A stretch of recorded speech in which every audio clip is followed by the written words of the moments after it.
This AI race isn't a headline. It's your rent and mortgage, groceries, and job security.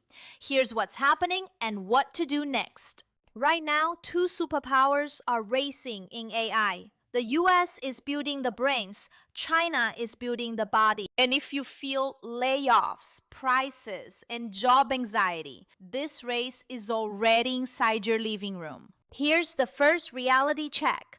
The US versus China performance gap has effectively closed. Stanford's AI index says the top US model leads the top Chinese model by about 2.7%, and they've traded the lead multiple times since early 2025. Translation: nobody gets to relax. So stop asking who wins AI. Start asking who wins which layer and how fast does it hit your job? The money layer.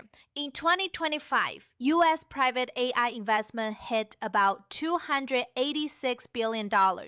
China's private AI investment was about $12 billion. But private money is not the whole story. China's advantage is industrial scale, turning AI into factories, logistics, and everyday products. To ordinary people, money matters because it determines how quickly AI becomes cheaper than human labor. AI is not just software. AI is electricity. Stanford reports that the US hosts 5,427 data centers, more than 10 times as many as any other country. And global AI data center power capacity is already around 29.6 gigawatts, roughly equivalent to a US state's peak demand. Translation: your future is not only about talent.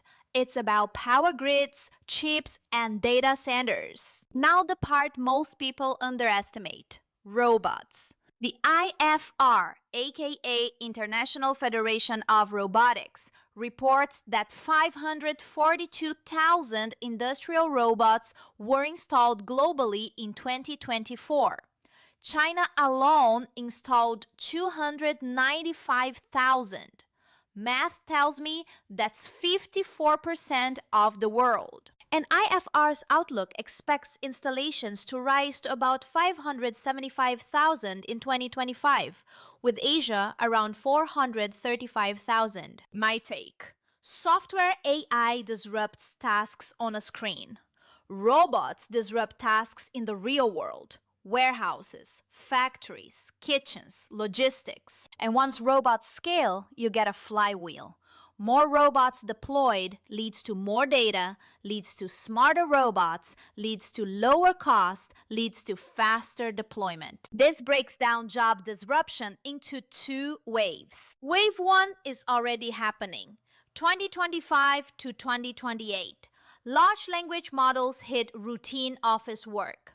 Clerks, basic accounting, simple customer service, junior drafting. Wave 2 is next, late 2028 to 2030.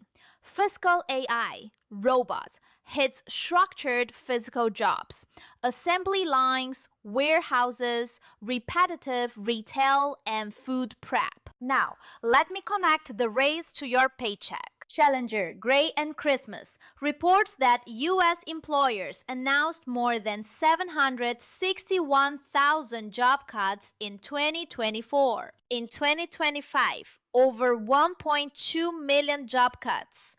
And in just January to April 2026, already beyond 300,000 job cuts. Here's the key shift.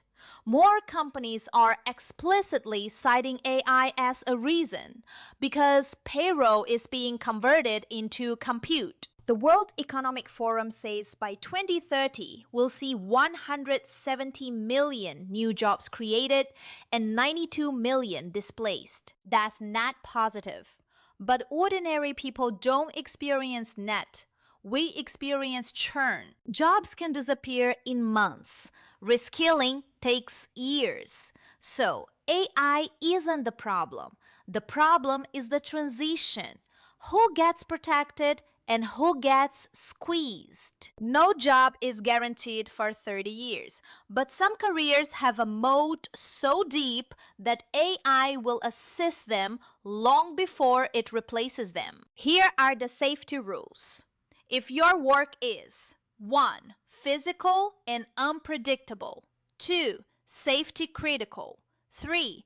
Built on trust and liability, congrats, you are safer. That's why the hardest to automate list is heavy on master electricians, plumbers, HVAC technicians, nurses and surgeons, diagnostic mechanics, and plant system operators. These are high chaos, high responsibility jobs. One mistake can cost lives. Your move is simple. Pair AI literacy with a moat skill.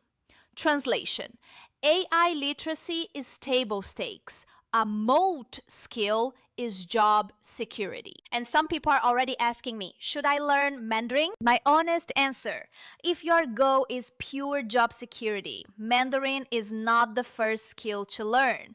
The first skill is AI literacy plus a moat profession. But if your work touches supply chains, manufacturing, robotics, trade, or cross-border business, Mandarin becomes a career multiplier. AI can translate words, but it cannot replace trust, negotiation, and cultural fluency in high-stakes deals. This is no longer one race. It is two different visions of the same future. The US is building the intelligence layer. China is building the infrastructure and physical layer, and humanity will live inside both. So don't argue the race, build your moat.